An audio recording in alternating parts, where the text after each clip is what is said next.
Everyone thinks the man who loves staying at home is wasting his life, antisocial, lazy, afraid of the world. But that assumption is wrong.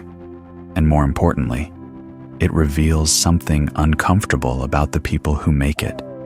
Because the truth is this: a man who chooses silence over noise, solitude over crowds, and his own space over constant stimulation has already done something most people never do.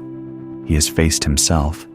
You see him every day, quiet, composed, content in his own space while others chase validation. He turns inward while they run toward crowds.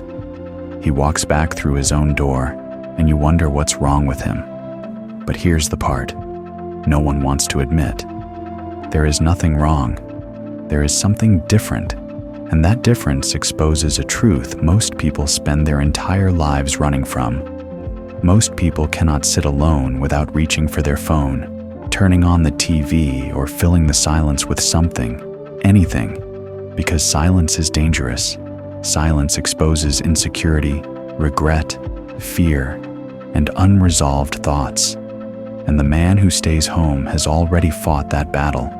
He has sat with himself long enough to understand his own mind, and that kind of strength isn't loud.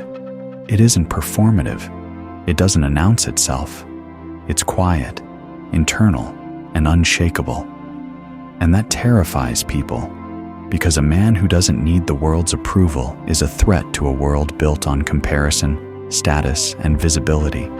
Society runs on a simple mechanism: keep people chasing success, attention, validation, and the appearance of being busy. But the man who stays home has opted out. And when someone breaks free from the herd, they don't get applauded. They get labeled antisocial, unmotivated, depressed. But those labels aren't about him. They're projections. Because if he can be content without what everyone else is chasing, then maybe, just maybe, the chase itself is the problem, and that thought is unbearable. So people judge, mock, and distance themselves. Not because he's wrong, but because he's holding up a mirror they don't want to look into. And here's where it goes deeper. A man who loves staying at home often has a rich inner world he thinks, reflects, connects patterns, while others are distracted by constant stimulation. He's observing human behavior, understanding motives, seeing through social games and manipulation. Because once you understand yourself, you begin to see everyone else clearly too. And that's power, quiet power, the kind that doesn't seek attention. But this isn't something to romanticize, because there is a shadow side, and it matters. Solitude can heal, but isolation can rot, and a man who stays home can either be at peace or hiding. When solitude comes from peace, he still connects, still engages on his terms, still allows others in. But when it comes from pain, thoughts loop, resentment builds, reality twists, and home becomes a hiding place instead of a sanctuary.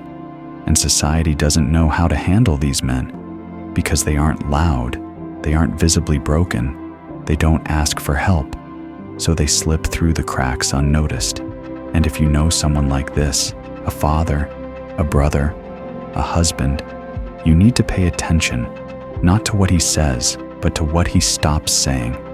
The silence that grows heavier, the disengagement, the hobbies that disappear, the quiet, I'm fine, that can mean peace or surrender. And the difference between those two is everything. Because a man at peace has boundaries but not walls, and a man who has surrendered builds walls that almost no one can climb. So don't push, don't lecture, don't try to fix him. Sit with him, on his terms. Show him that silence doesn't have to mean loneliness, because sometimes the difference between freedom and despair isn't a grand intervention. It's simply someone who refuses to leave. So here's the truth about a man who loves staying at home. He is either the strongest person you know or the most fragile. And the terrifying part is that from the outside, they look exactly the same. One has found freedom in solitude, the other has built a cage. And if you don't learn the difference, You won't know when to respect the silence or when to worry, because the quiet ones carry the heaviest truths, and sometimes those truths need to be heard.